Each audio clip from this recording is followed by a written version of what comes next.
దేవుని నామానికి మహిమ కలుగునుగాక.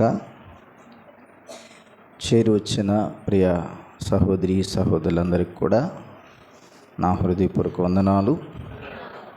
మంచిది,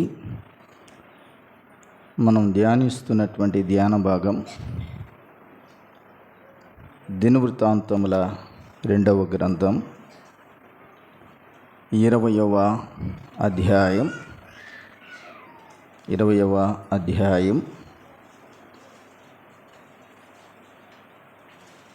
మొదటి వచనం. 20వ అధ్యాయం మొదటి వచనం. ఇదైన తరువాత మోయాబీలను, అమ్మోనీయులను, మోయోనీయులలో కొందరును దండెత్తి యెహోషాపాతు మీదికి వచ్చిరి. తరువాత 35వ వాక్యం. ఇది అయిన తరువాత యూదారాజైన యెహోషాపాతు మిక్కిలి దుర్మార్గముగా ప్రవర్తించిన ఇశ్రాయేలు రాజైన అహజ్యాతో స్నేహము చేసెను. చిన్న మాట ప్రార్థన చేసుకుందాం. ప్రేమ కలిగిన మా తండ్రి, పరిశుద్ధుడైన మా ప్రభువా, మరొక పర్యాయం మీ సన్నిధిలో మిమ్మల్ని ఆరాధించే గొప్ప భాగ్యం అల్పులమైన మాకు అనుగ్రహించినందుకు స్తోత్రం చెల్లిస్తూ ఉన్నాం. మీ పక్షాన నిలబడిన నిష్ప్రయోజకుని దాసుని మీరే మీ ఆత్మతో నింపండి. చేరి వచ్చిన మా అందరికి కావలసిన ఆత్మ సంబంధమైనటువంటి దీవెన, దిద్దుబాటు, పురుకొల్పు మాకు ప్రసాదించమని, అల్పుడనే నన్ను ఆదుకొని మహిమ ఘనత ప్రభావాలు పొందమని క్రీస్తు ప్రభు నామముని ప్రార్థించి వేడుకొనుచున్నాం తండ్రి, ఆమేన్. మంచిది, మనం ధ్యానిస్తున్నటువంటి ధ్యాన భాగం దినవృత్తాంతముల 2వ గ్రంథం 20వ అధ్యాయం మొదటి వచనము, 35వ వచనము, ఈ 2 వచనాలు చదివాం. అనగా గత వారాలలో నాకు వచ్చిన అవకాశం, మొదటి ఆదివారాల్లో ఈ యెహోషాపాతును గూర్చినటువంటి సంగతులు మనం ధ్యానించడం జరిగింది. మూల వాక్యం, కీ అంటారు. అదేమిటంటే, ఇది అయిన తరువాత అనే పదం అనేది చాలా ప్రాముఖ్యమైన మాట. అది ఇది అయిన తరువాత, ఆ తరువాత 20వ అధ్యాయంలోనే 35వ వచనంలో ఇది అయిన తరువాత అనేది ఈ మాట మనం చూస్తూ ఉన్నాం. యెహోషాపాతు రాజును గూర్చినటువంటి ధ్యానాలు మనం ధ్యానం చేస్తూ ఉన్నాం. గత వారాల్లో మనం ధ్యానం చేసి మనం జ్ఞాపకం చేసుకున్న సంగతులన్నీ మాటిమాటికి వాటిని జ్ఞాపకం చేసుకోవాల్సిన అవసరం లేదు, కానీ అవసరాన్ని బట్టి అక్కడక్కడ కొన్ని మాటలు మాత్రమే మనం జ్ఞాపకం చేసుకుందాం. 20వ అధ్యాయం 2వ దినవృత్తాంతముల గ్రంథములో యెహోషాపాతు రాజును గూర్చినటువంటి ధ్యానాలలో ఇదైన తరువాత అనే పదం మనం గత 19వ అధ్యాయం, 18వ అధ్యాయం, 17వ అధ్యాయం, ఈ 3 అధ్యాయాలలో ఉన్నటువంటి సంగతులన్నీ, యెహోషాపాతు రాజును గూర్చిన సంగతులన్నీ మనం జ్ఞాపకం చేసుకున్నాం. యెహోషాపాతు జీవితంలో ఆయన ఆసా కుమారుడు, అనగా యూదా రాజులను పరిపాలించినటువంటి రాజుల వరుస క్రమములో ఎన్నవ రాజు? 14వ రాజా? 4వ రాజు. యెహోషాపాతు రాజు 4వ రాజు. యూదా రాజుల వర్షక్రమములో 4వ రాజు యెహోషాపాతు. మొదటి రాజు రెహబాము.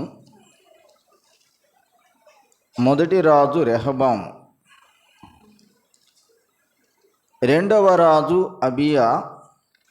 3వ రాజు ఆసా. 4వ రాజు యెహోషాపాతు. యెహోషాపాతు తరువాత 5వ రాజు యెహోరాము, యెహోషాపాతు కుమారుడు. కనుక యూదా రాజుల చరిత్ర వర్షక్రమాన్ని బట్టి 4వ రాజుగా ఉన్నటువంటి యెహోషాపాతును గూర్చినటువంటి ధ్యానాలు మనం ధ్యానం చేశాం. 17వ అధ్యాయంలో తన తండ్రి అయినటువంటి ఆసా చనిపోయిన తర్వాత యూదా దేశం మీద యెరూషలేములో 4వ రాజుగా పట్టాభిషేకం పొందాడు. అది 17వ అధ్యాయం మొదటి నుంచి ఆ సంగతులు మనం చూస్తూ ఉన్నాం.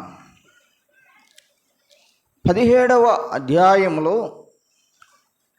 యెహోషాపాతు యొక్క ప్రారంభ జీవితం, ప్రారంభ రాజరిక జీవితం, ప్రారంభ ఆత్మీయ జీవితం 17వ అధ్యాయంలో మనం చూస్తూ ఉన్నాం. తద్వారా యెహోషాపాతు యొక్క దీవెన, అభివృద్ధి, తన దేశం భద్రత, తన ఆత్మీయ భద్రత, అలాగే దేవుని ప్రజల భద్రత 17వ అధ్యాయంలో మనం చూడగలుగుతున్నాం. 18వ అధ్యాయం వచ్చేసరికి యెహోషాపాతు యొక్క పతనానికి మొదటి మెట్టు లేక మొదటి పొరపాటు, మొదటి వచనం 18వ అధ్యాయంలో. ఆ మొదటి పొరపాటు ఇశ్రాయేలు రాజు అయినటువంటి అహాబుతో వేయమందడం, చుట్టరికం కలుపుకోవడం అనేది యెహోషాపాతు జీవితానికి, తన ఆత్మీయ జీవితానికి చాలా దిగజారుడైనటువంటి మెట్టుగా మనం చూస్తూ ఉన్నాం. సహవాసం మారిన తర్వాత తన ఆత్మీయ స్థితిలో కూడా మార్పు కలిగింది. ఆ మార్పే 8, 9, 10 వచనాలలో చూస్తున్నటువంటి సంగతులు. 18వ అధ్యాయంలో ఏ విగ్రహారాధన, బయలుదేవత విగ్రహారాధన యూదా దేశంలో లేకుండా చేశాడో, అదే బయలుదేవత విగ్రహం ముందు బయలుదేవత ప్రవక్తలు ప్రవశిస్తూ ఉంటుండగా సింహాసనం మీద కూర్చొని దానిని ఏకీభవించాడు. ఇది రెండవదిగా తన జీవితంలో తాను ఆత్మీయంగా దిగజారిపోయిన స్థితి. ఆ తర్వాత మూడవది 18వ అధ్యాయంలోనే ఆహాబుతో కలిసి రామోత్ గిలాదు అనే దేశం మీదకి యుద్ధానికి వెళ్ళాడు. తనది కాని విషయాలు, తనకు అవసరం లేని విషయాలు, దీన్ని ఎలా చెప్పుకోవాలి అంటే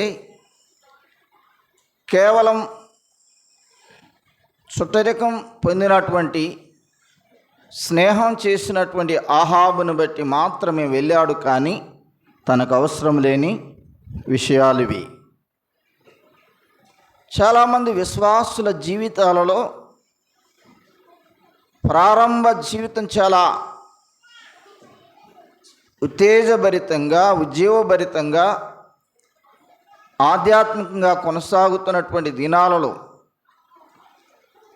యెహోషాపాతు 18వ అధ్యాయంలో చేసినటువంటి ఆ మొదటి తప్పు ఏదైతే ఉందో, వివాహ విషయాలకు వచ్చేసరికి యెహోషాపాతు చేసినటువంటి ఒక పొరపాటు, ఆ పొరపాటు ఏంటంటే తాను ఆహాబుతో వేయమందడం తాను చేసిన పొరపాటు. చాలామంది విశ్వాసుల జీవితాలు నష్టపోవడానికి కారణం ఏంటంటే విశ్వాసులతో వివాహం చేసుకోకుండా ఉండడమే. ఆస్తులు చూసి, ఉద్యోగాలు చూసి, అంతస్తులు చూసి, సేమ్ కమ్యూనిటీ అంటే ఒకే కులానికి సంబంధించిన వారం అనే భావనతో విగ్రహారాధన సంబంధించినటువంటి వారితో వెయ్యమందటం ద్వారా కొంతమంది విశ్వాస జీవితాన్ని కోల్పోతున్నారు, యెహోషాపాతు వలె. అయినను యెహోషాపాతు తాను మొదటిలో నడిచినటువంటి ప్రవర్తన, భక్తి, దేశము కొరకు తాను చేసినటువంటి భద్రత, వీటన్నింటినీ దేవుడు మనసులో పెట్టుకొని 18వ అధ్యాయములో 31వ వచనంలో యెహోషాపాతును దేవుడు సంరక్షించాడు, సహాయం చేశాడు, కాపాడాడు. చాలా సందర్భాల్లో విశ్వాసుల జీవితాల్లో ఇలాంటి తప్పిదాలు జరిగినప్పుడు దేవుడు మారు మనసు పొందడానికి, మార్పు చెందడానికి, తిరిగి మరలా తన సన్నిధికి రావడానికి దేవుడు కొన్ని సందర్భాల్లో అవకాశం ఇస్తాడు అనేది చాలా మంది జీవితాల్లో మనం చూస్తూ ఉన్నాం. దీనికి సంబంధించినటువంటి ఒక వచనాన్ని మనం జ్ఞాపకం చేసుకుందాం. ప్రకటన గ్రంథంలోనే ఒక మాట మనం జ్ఞాపకం చేసుకున్నట్లయితే, ఆఖరి పుస్తకమైనటువంటి ప్రకటన గ్రంథంలోని విషయాలు ఒకసారి మనం జ్ఞాపకం చేసుకుందాం. చూడండి.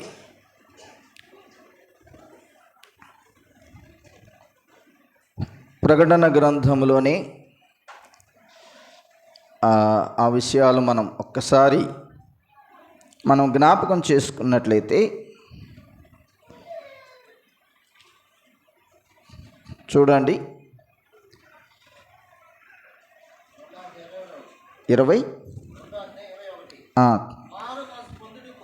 ఆ మాట కోసమే 2వ అధ్యాయం 21. మారు మనసు పొందుటకు నేను దానికి సమయం ఇచ్చి తిని గాని తన జారత్వం విడిచిపెట్టి మారు మనసు పొందనొల్లదు. 22. ఇదిగో నేను దాన్ని మంచం పట్టించి దానితో కూడా వ్యభిచరించు వారిని దాని క్రియల విషయమై మారు మనసు పొందితేనే గాని ఈ మాట వారిని బహు శ్రమల పాలు చేతును అనే మాట చూస్తున్నా. మారు మనసు పొందుటకు నేను దానికి ఏమిచ్చానన్నాడు? సమయాన్ని ఇచ్చాను. యెహోషాపాతుకు కూడా మార్పు చెందడానికి ఒక సమయం ఇచ్చాడు.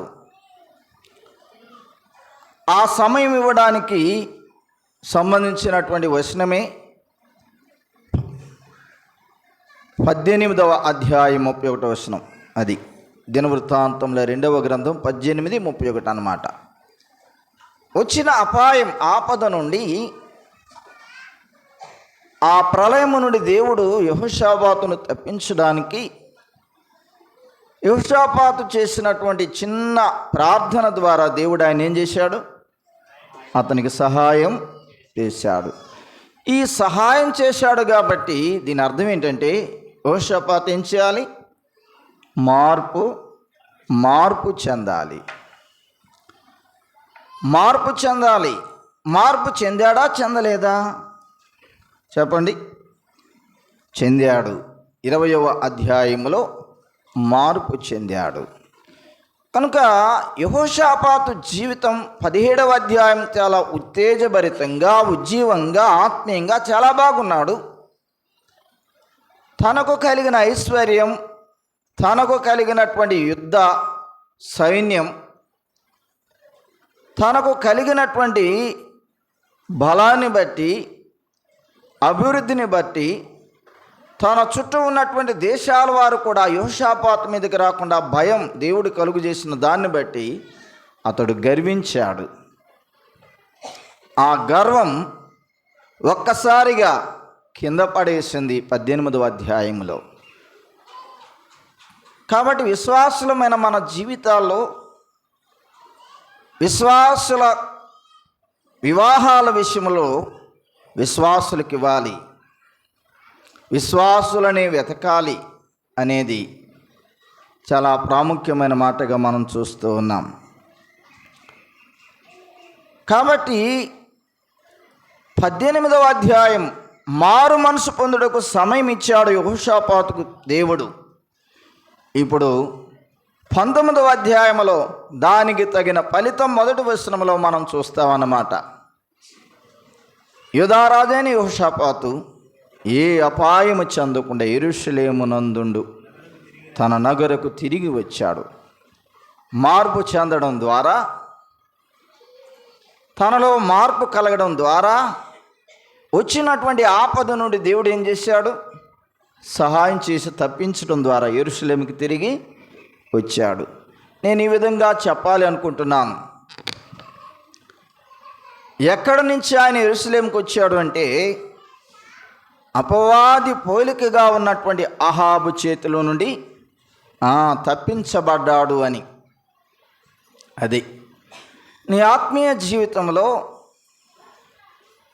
నీవు దేనినైతే ఒక ఉన్నతమైన దాన్ని కోరుకున్నావో, అది బంధుప్రీతి కావచ్చు, ఉద్యోగ సంబంధమైనది కావచ్చు, అధికార సంబంధమైనది కావచ్చు, లోక సంబంధమైనది, దేవుని కంటే ఎక్కువగా దేని నీవు అభిమానిస్తున్నావో, ప్రేమిస్తున్నావో, దాని మీద నీ మనసు తిప్పుకున్నావో, దాని నుంచి నువ్వు మరలకపోతే తగిన మూల్యం చెల్లించుకోవాల్సినటువంటి అవసరత వస్తుంది. యెహోషాపాతు వలె చనిపోవలసినటువంటి యెహోషాపాతు యుద్ధంలో తనకు అవసరం లేని సంగతుల కోసం వెళ్ళి కేవలం అహాబును మాత్రమే ప్రేమించి, అహాబుతో ఉన్నటువంటి బాంధవ్యాన్ని ప్రేమించి వెళ్ళిన కారణాన్ని బట్టి ఎవరో తెలియనటువంటి ప్రజల మధ్య చిక్కుబడి యెహోషాపాతు భయానికి గురైపోయాడు. చాలా సందర్భాల్లో దేవుడు చెప్పిన విధంగా మనం నడవనందున మొదటి కీర్తన మొదటి చరణము నుండి మనం చదివినప్పుడు,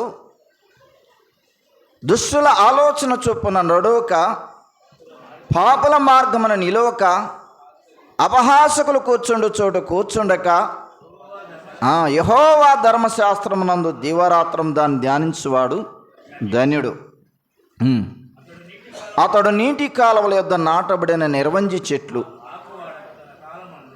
ఆకువాడక తన కాలమందు ఫలమిచ్చు చెట్టు వలె అతడు చేయునదంతయు ఏమోనట సఫలమగును అనే మాట చూస్తూ ఉన్నాం. మన యొక్క గమ్యం మార్చుకున్నట్లయితే, మన చోటును మార్చుకున్నట్లయితే, మన సహవాసాన్ని మార్చుకున్నట్లయితే దానికి తగిన మూల్యం భౌతికంగా నీకేమి కనబడకపోవచ్చు, కానీ ఆధ్యాత్మికంగా తగిన మూల్యం చెల్లించాలి. చాలామంది అంటారు, ఒకప్పుడు ఈ సహోదరి ఇంత ఆసక్తిగా ఉంది, ఒకప్పుడు ఈ సహోదరుడు ఎంతో ఆసక్తిగా ఉన్నాడు, ఇప్పుడు లేడు. ఇప్పుడు లేడు అలాగా. ఇప్పుడు అలాంటి పరిచయం చేయడం లేదు, అలాంటి వర్తమానం ఇవ్వడం లేదు, అలాగా ఆధ్యాత్మికంగా నడవడం లేదు. మారిపోయింది ఆ సహోదరుడిలో, ఆ సహోదరిలో. గల కారణం నీ గమ్యాన్ని నువ్వు మార్చుకోవడం, నీ దిశను మార్చుకోవడం. యెహోషాపాతు తాను మార్చుకున్న పరిస్థితిని బట్టి చాలా తీవ్రమైన నష్టానికి అప్పగించబడ్డాడు. దాని ఫలితమే 20వ అధ్యాయం 1వ వచనం. ఇప్పుడు రండి, నేను ఈ వారం ఈ సబ్జెక్టును ముగించబోతున్నాను. 20వ అధ్యాయం దినవృత్తాంతముల 2వ గ్రంథం 20వ అధ్యాయం. ఇదైన తరువాత మోయాబీయులను, అమ్మోనీయులను, మోయోనీయులు కొందరును దండెత్తి యెహోషాపాతు మీదకి వచ్చిరి. 19వ అధ్యాయం 1వ వచనంలో, 18వ అధ్యాయం 31వ వచనంలో నుంచి తప్పించబడిన యెహోషాపాతు యూదా దేశానికి యెరూషలేమునందుండు తన నగరకు క్షేమంగా దేవుడు తీసుకొచ్చాడు అనేది వాస్తవం. యెరూషలేమునందు ప్రాణాపాయము నుండి తప్పించబడి తన దేశానికి వచ్చినటువంటి యెహోషాపాతు మీదకి ఒక భయం కూడా వచ్చేసింది. ఆ భయమే కొన్ని జాతుల వారు యెహోషాపాతు మీదకి యుద్ధానికి వచ్చారు. ఇప్పుడు తనలో మార్పు కలిగింది. ఆ మార్పుకు సంబంధించినటువంటి ఆ సంగతులన్నీ 3వ వచనం నుంచి మనం చూడగలుగుతున్నాం కదా. అంతలో చూడండి, అందుకు యెహోషాపాతు భయపడి యెహోవా యొద్ద విచారించుటకు మనసు నిలుపుకొని యూదా అంతటా ఉపవాస దినం ఆచరింపని చాటించాడు. ఇప్పుడు తన మనసుని ఏం చేశాడట? ఎవరి మీద? యెహోషాపాతు యెహోవా యొద్ద విచారించుటకు మనసు నిలుపుకొని మనసు త్రిప్పాడు. ఇప్పుడు ఒకప్పుడు తన మనసు అహాబు మీద ఉంది, ఒకప్పుడు తన మనసు అహాబు కుటుంబం మీద ఉంది. అహాబుతో సహవాసం చేయడమే ప్రాముఖ్యం అనుకున్నాడు. ఎప్పుడైతే తన జీవితంలో నష్టం కలిగిందో, అపాయము నుండి తప్పించబడ్డాడో, తిరిగి తన దేశానికి వచ్చిన తర్వాత ఒక ప్రమాదం చుట్టుకుంది చుట్టూ తన దేశానికి, తన కుటుంబానికి, తన ప్రజలకు. అప్పుడు భయపడ్డాడు. ఈ భయంలో మనం అర్థం చేసుకుంది ఏంటంటే, అక్కడ ఉన్న మాట ఏంటంటే, అందుకు యెహోషాపాతు భయపడి అనే మాట ఉంది. భయపడి 17వ అధ్యాయం మొత్తం చదవండి మీరు. యెహోషాపాతు జీవితంలో ఈ భయం ఎక్కడా కనబడదు. గమనించారా? 17వ అధ్యాయంలో యెహోషాపాతు భయపడిన సందర్భం ఒక్కటి కూడా లేదు. కానీ 20వ అధ్యాయం 3వ వచనంలో యెహోషాపాతు భయపడి, నేను ఇలాగ చెప్పాలనుకుంటున్నాను. ఎందుకు యెహోషాపాతు భయపడ్డాడంటే, తాను చేసినవన్నీ తన మనసుకి రిమైండ్ అవుతున్నాయి. తాను మార్చుకున్న దిశ, అహాబుతో స్నేహం చేయడం, అహాబుతో కలిసి బయలు దేవత విగ్రహం ముందు పూజ చేయడం, ఆరాధన చేయడం, అహాబుతో కలిసి వియ్యమందడం, అహాబుతో కలిసి రామోత్కిలాదు మీదకి యుద్ధానికి పోవడం, ఆ యుద్ధంలో తాను చంపడానికి వచ్చినటువంటి ఆ ప్రజలు చుట్టుకొని ఉన్న దాన్ని చూసి ఇవన్నీ రిమైండ్ చేసుకొని భయపడ్డాడు. నేను అందుకే కదా నా చుట్టూ ఇంతమంది చేరారు, నేను చేసిన ఈ తప్పిదం వల్ల అని. ఓ విశ్వాసి, ఓ సహోదరుడా, నీలో ఎప్పుడు భయం కలుగుతుంది అంటే, నీ ప్రవర్తన విధానంలో మార్పు వచ్చినప్పుడు, నీ దిశ మార్చుకున్నప్పుడు, యెహోవా మీద నుండి నీ మనసును తిప్పుకునేటప్పుడు ఖచ్చితంగా నీకు ఏం కలుగుతుంది? భయం కలుగుతుంది. ఈ భయం కలిగినటువంటి యెహోషాపాతు మరలా వెంటనే ఏం చేశాడంటే, తన మనసు దేవుని మీద నిలుపుకున్నాడు అనే మాట చూస్తూ ఉన్నాం. తన మనసు నిలుపుకున్నాడు. రండి వరుసగా వెళ్ళిపోదాం. తన మనసు యెహోవా మీద నిలుపుకొని ఉపవాస దినాన్ని చాటించి అందరినీ సమకూర్చాడు, ప్రార్థన చేయడం ప్రారంభించాడు. ఈ యుద్ధము నుండి నా బలం, నా యొక్క యుద్ధ నైపుణ్యం ఏది నాకు పనికిరాదు ప్రభువా అని దేవుని మీద ఆధారపడిన వాడుగా 12వ వచనంలో మనం చూస్తూ ఉన్నాం. చూడండి. మా దేవా, నీవు వారికి తీర్పు తీర్చవా? మా మీదికి వచ్చి ఈ గొప్ప సైన్యంతో యుద్ధం చేయుటకు మాకు శక్తి చాలదు, ఏమీ చేయుటకు మాకు తోచదు, నీవే మాకు దిక్కని ప్రార్థన చేశాను. యూదా వారందరూ తమ శిశువులతోనూ భార్యలతోనూ పిల్లలతోనూ యెహోవా సన్నిధిని నిలువబడిరి. యెహోవా సన్నిధిలో యూదా దేశ ప్రజలను, పాలు తాగే శిశువులు మొదలుకొని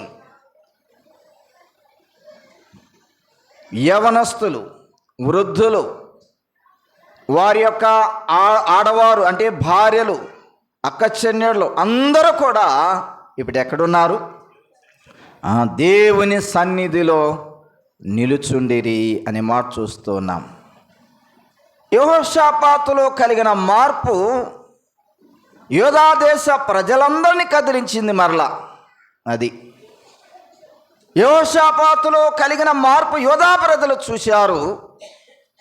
అందరూ వచ్చేసారు ఆయన దగ్గరికి. అందరూ ఏకీభవించి ప్రార్థన చేయటం అనేది మనం చూస్తూ ఉన్నాం. ఇప్పుడు రండి, తద్వారా కలిగినటువంటి మేలేమిటంటే, రండి ఆ మాట మనం జ్ఞాపకం చేసుకుందాం. 17 ఈ యుద్ధంలో మీరు పోట్లాడవలసిన నిమిత్తం లేదు. 17వ వచనం.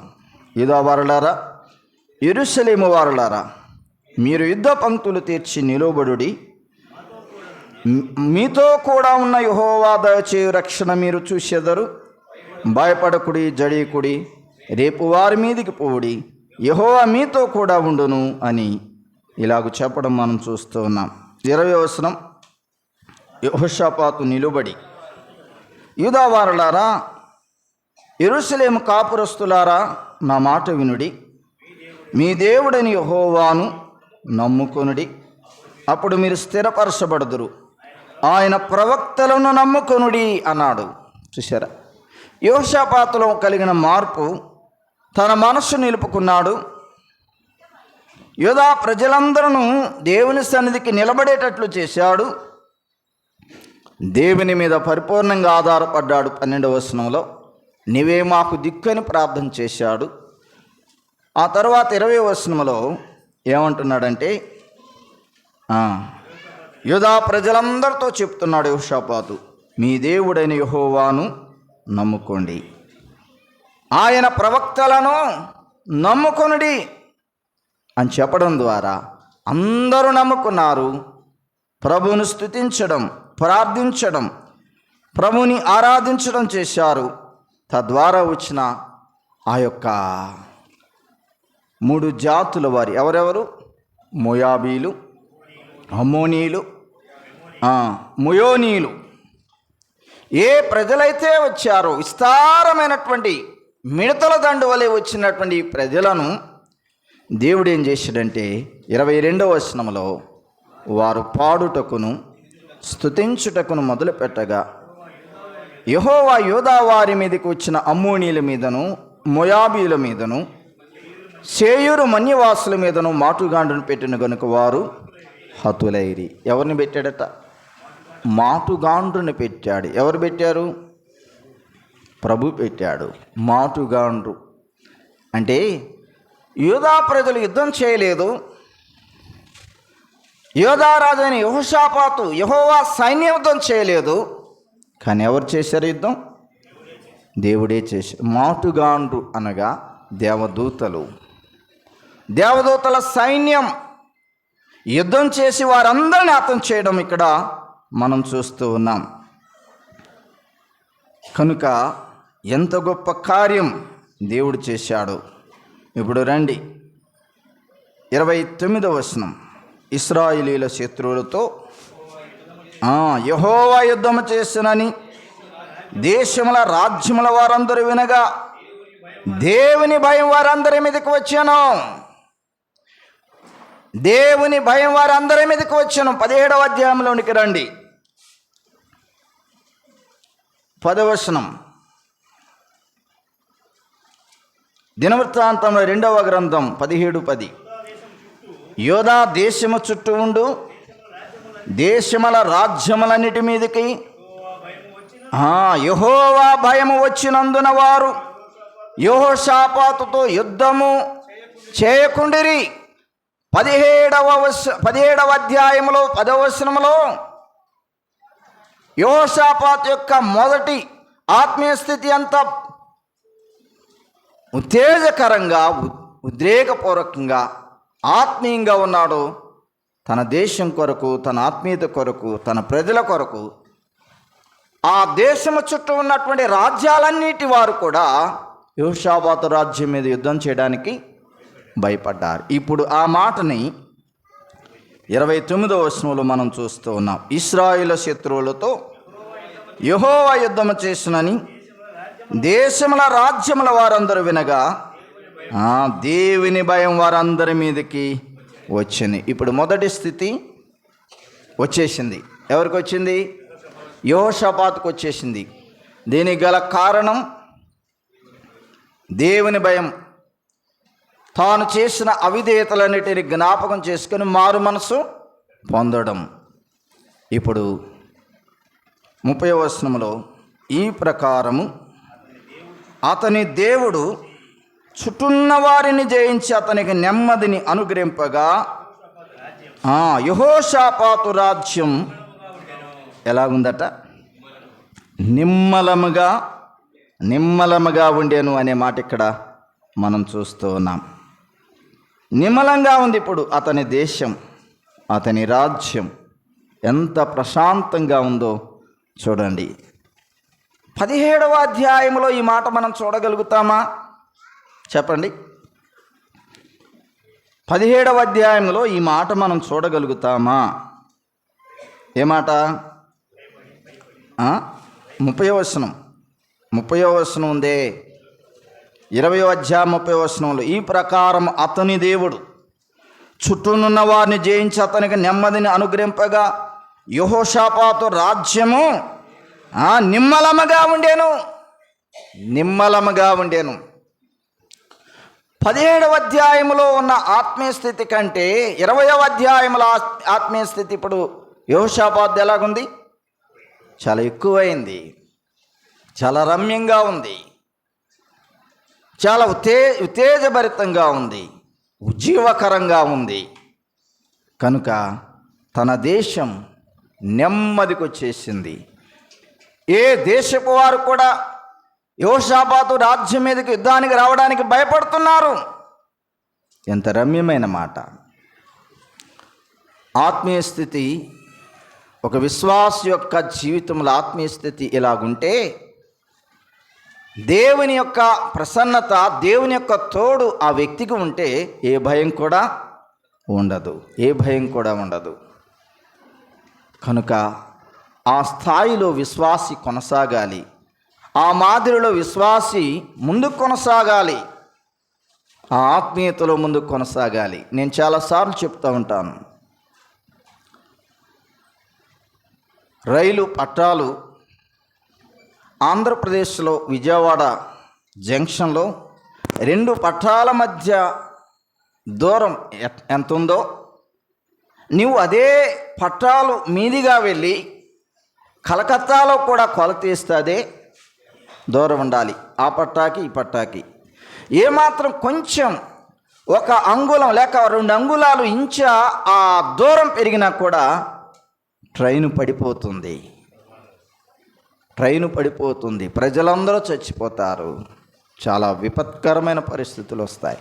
విశ్వాసి జీవితం కూడా ఇలాంటి దూరం. ఒకే సమలెవలు, ఆ రెండు పట్టాల మధ్య ఉన్నటువంటి దూరం ఒకే సమలములతో ఉండాలి. ఎక్కడికి వెళ్ళినా, భారతదేశంలో ఎక్కడికి వెళ్ళినా నీ ఆత్మీయ స్థితి, మన ఆత్మీయ స్థితి ఏమాత్రం కొంచెము మారిపోయినా కూడా ప్రమాదానికి గురైపోతాం. ఇప్పుడు చూడండి, నేను ముగించబోతున్నాను.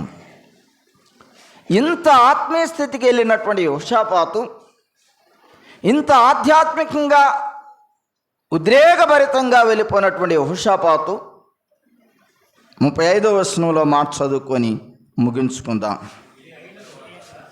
ఇది అయిన తరువాత యూదా రాజు అయిన యెహోషాపాతు మిక్కిలి దుర్మార్గముగా ప్రవర్తించిన ఇశ్రాయేలు రాజైన అహజ్యాతో స్నేహము చేశాను. ఇప్పుడు మరల ఏమైంది? కుక్కతోక వంకరే. ఏమైంది చెప్పండి? కుక్కతోకరా వంకరే, మార్పు రాలా. యెహోషాపాతు జీవితం ఒక ఉన్నతమైన స్థానానికి ఎదిగిపోయింది. దేశం నెమ్మదిగా ఉంది.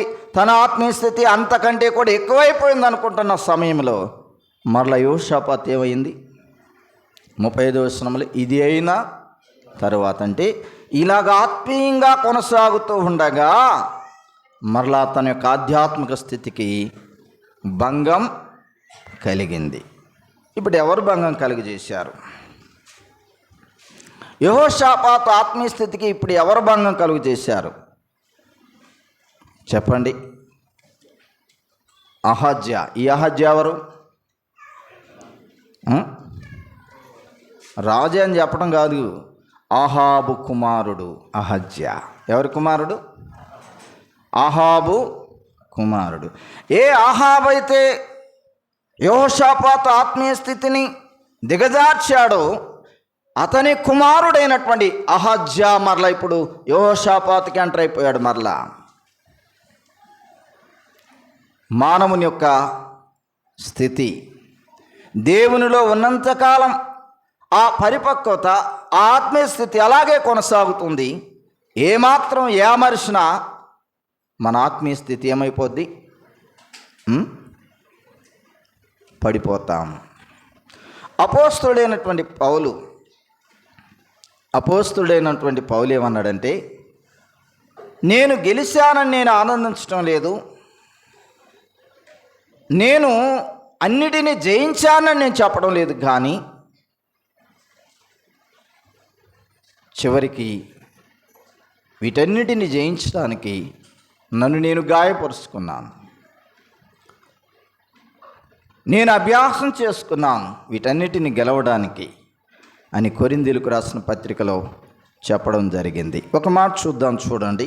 క్రొత్త నిబంధన గ్రంథములో నుండి, క్రొత్త నిబంధన గ్రంథములో అపోస్తుడైనటువంటి పౌలు తెలియచేసినటువంటి ఒక మాటను మనం జ్ఞాపకం చేసుకుందాం.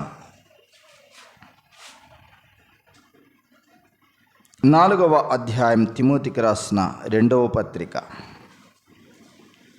తిమోతికి రాసిన 2వ పత్రిక 4వ అధ్యాయం 6వ వచనం.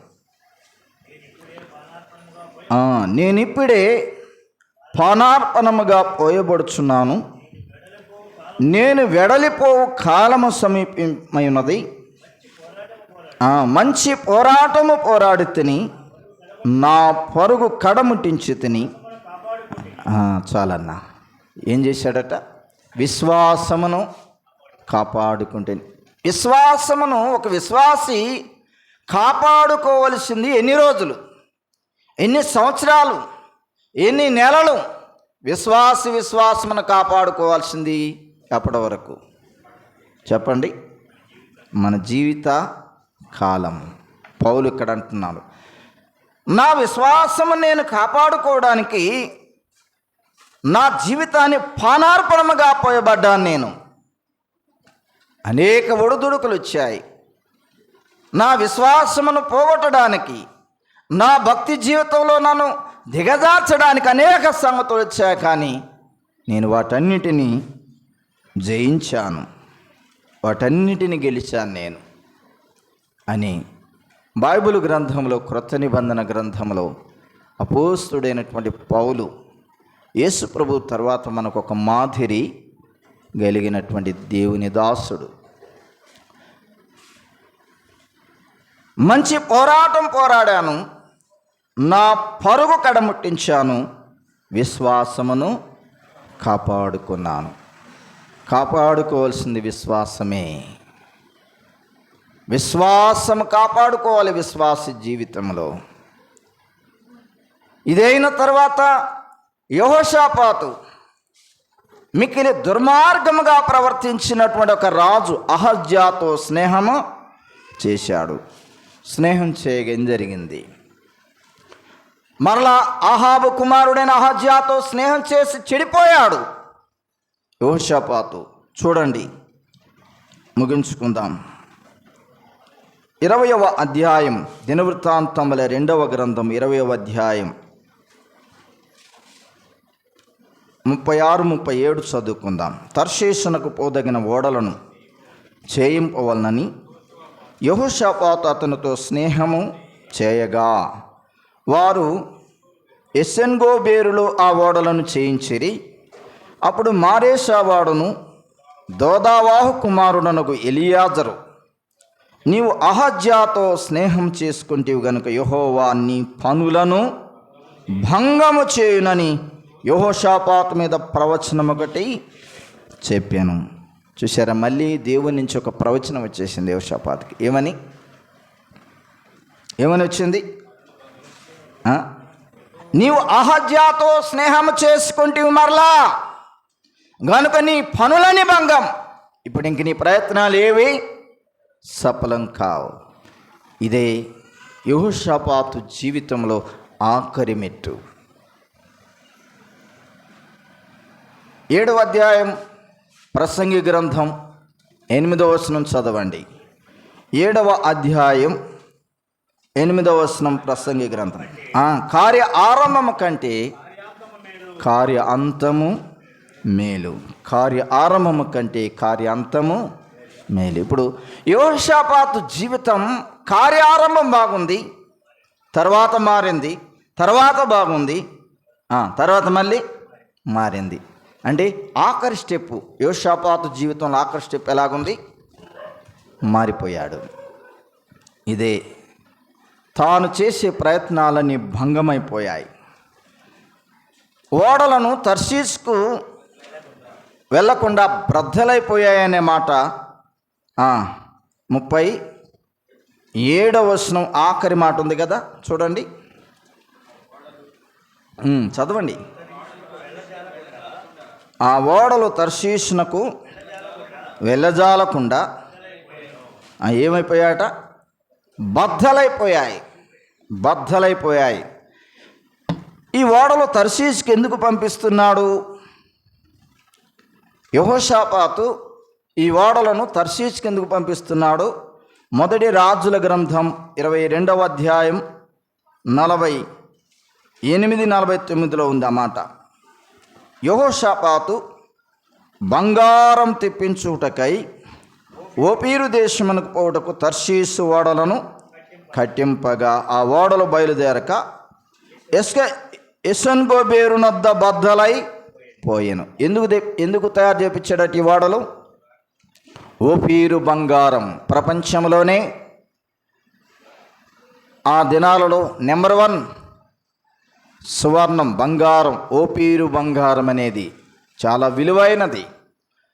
ఆ విలువైన ఓపీరు బంగారమును తెప్పించడానికి ఓడలను సిద్ధం చేసి ఆ ఓడలను పంపిస్తూ ఉండగా ఆ ఓడలు ఏమైపోయాయి?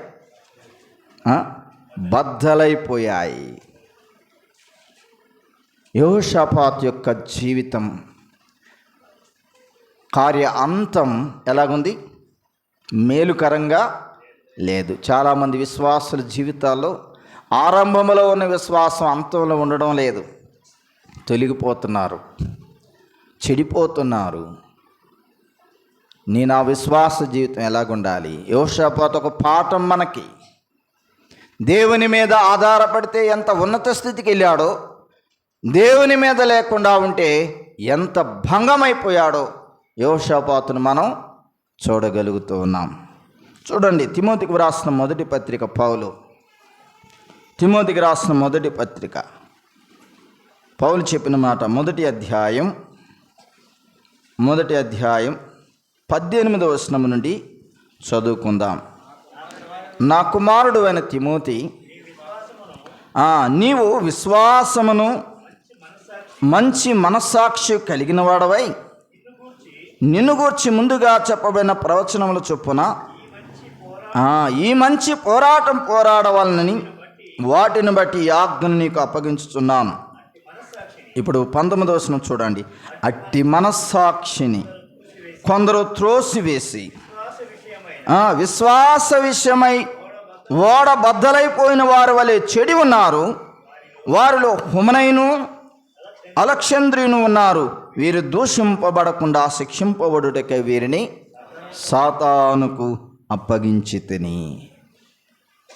అలెగ్జాంద్రు, హుమనైన్ అనే ఇద్దరు యొక్క విశ్వాస జీవితాన్ని ఇక్కడ పౌలు జ్ఞాపకం చేస్తున్నాడు. వీరిద్దరు ఎలాగున్నారట చెప్పండి? వారు మంచి మనస్సాక్షిని త్రోసివేశారు. చాలామంది విశ్వాసుల జీవితాల్లో మనస్సాక్షి బోధిస్తూ ఉంటుంది, నీవు చేసేది సరైనది కాదు అని. నీ మనస్సాక్షి ద్వారా దేవుడు నిన్ను ఒత్తిడి చేస్తా ఉన్నాడు, నీవు సరిగా లేవు అని. కానీ చాలామంది ఏం చేస్తున్నారంటే ఆ మనస్సాక్షిని త్రోసివేయటం అంటే, ఒక దైవజనుడు చెప్పాడు, ఆ మనస్సాక్షిని అంట కాలి కింద తొక్కి పడతారట. మనస్సాక్షిని కాలి కింద తొక్కి పడతారు. నువ్వు ఊరుకో, కొద్దిసేపు ఆగు అని ఆ మనస్సాక్షిని తొక్కి పడతారు. అలెగ్జాంద్రును, హుమనే అనేవారు మంచి మనస్సాక్షిని త్రోసివేశారు. విశ్వాసం అనే ఓడను బద్దలు చేసుకున్నారంతే. సముద్రంలో ఓడ బద్దలైతే పరిస్థితి ఏంటి చెప్పండి? ఓడ బద్దలైతే, సముద్రంలో ఓడ బద్దలైతే పరిస్థితి ఏంటి? సముద్రంలో నష్టం కాదు, సముద్రంలో కలిసి పోవడమే, అంటే హతమై పోవడమే. విశ్వాసం అనే ఓడ లోకంలో బద్దలైపోతే నీవు లోకంలో కలవడమే, సాతానుకు అప్పగించబడమే. నీవు వారు దూషించబడకుండా నిమిత్తమై వారిని నేను సాతానుకి అప్పగించితిని. యెహోషాపాతు జీవితం ఆరంభం బాగుంది, అంతం బాగలేదు. అంతంలో తన జీవితం స్పాయిల్ అయిపోయాడు. నా విశ్వాస జీవితం ఎలాగుందో అంతం వరకు దాన్ని కాపాడుకోవాల్సిన బాధ్యత పౌలు చెప్పినట్లుగా, నా విశ్వాసం కాపాడుకుంటేని, నా పరుగు కడముట్టించుతని, నా కొరకు నీతి కిరీటం ఉంచబడి ఉంది. చాలామంది అనుకుంటున్నారు ప్రార్థనకు వస్తే సరిపోద్దిలే, బాప్తిసం తీసుకున్నాను నేను కూడా, యెషయా గారి చర్చిలో ఆరాధన చేస్తున్నాను నేను కూడా, ప్రతి వారం ఆరాధనకు వస్తున్నాను, అన్నిట్లో పాలు పొందుతున్నాను, మంచిదే, ఇవన్నీ చేయడం మంచిదే. కానీ నీ విశ్వాసమును ఏం చేయాలి? కాపాడుకోవాలి. నీ భక్తి జీవితాన్ని కాపాడుకోవాలి. కొన్ని సందర్భాల్లో నీ మీద వచ్చే పరీక్షలు విగ్రహ సంబంధమైనవి, ఆచార సంబంధమైనవి, ఏవేవి నిన్ను శోధిస్తున్నాయి వాటిలో నిలబడాలి, వాటికి దూరంగా ఉండాలి. దగ్గరైపోతే యెహోషాపాతు వలె పతనమైపోతావు. స్నేహితుల కోసం, బంధువుల కోసం, ఇష్టమైన వారి కోసం లోకం వైపు నువ్వు తిరిగినట్లయితే బద్దలైపోతావు. 21వ అధ్యాయం దినవృత్తాంతంలో 2వ గ్రంథం 21వ అధ్యాయం 1వ వచనం చదువుకొని ముగించుకుందాం. యెహోషాపాతు తన పితరులతో కూడా నిద్రించి తన పితరుల చెంతను దావీదు పురమందు పాతిపెట్టబడెను. 35వ వచనం నుంచి 37వ వచనం వరకు దినవృత్తాంతముల 2వ గ్రంథం 20వ అధ్యాయంలో యెహోషాపాతు యొక్క ఆఖరి దినాలు మంచిగా లేవు. ఆ మరుక్షణమైన చనిపోయి సమాధి చేయబడ్డాడు. కాబట్టి మనం చనిపోయిన తర్వాత కూడా మనం చేసిన పనులు, మన విశ్వాసం కొనియాడబడుతుంది. అది కొనియాడబడాలి అంటే మనం దాన్ని కాపాడుకోవాల్సిన బాధ్యత మన మీద ఉంది. అలా కాపాడుకుందాం. ఇంకా ఎవరైనా నీ విశ్వాస జీవితంలో నువ్వు బలహీనంగా ఉంటే ప్రభువుని అడుగు, ప్రభు మీద ఆధారపడు, ప్రభు కొరకు జీవించు. ఇంకెవరైనా యేసుక్రీస్తు ప్రభుని నమ్మకపోతే ఇదే మిక్కిలి అనుకూల సమయం, ఇదే రక్షణ దినం. ప్రభు నీ కొరకు నా కొరకు కలువరి శిలువలో తన అమూల్యమైనటువంటి ప్రాణాన్ని ధారపోశాడు. ప్రభుని నమ్ముకొని పరలోక రాజ్య వారసులు కావాల్సిందిగా ప్రేమతో తెలియపరుస్తున్నాను. ప్రార్థన చేసుకుందాం. ప్రార్థన.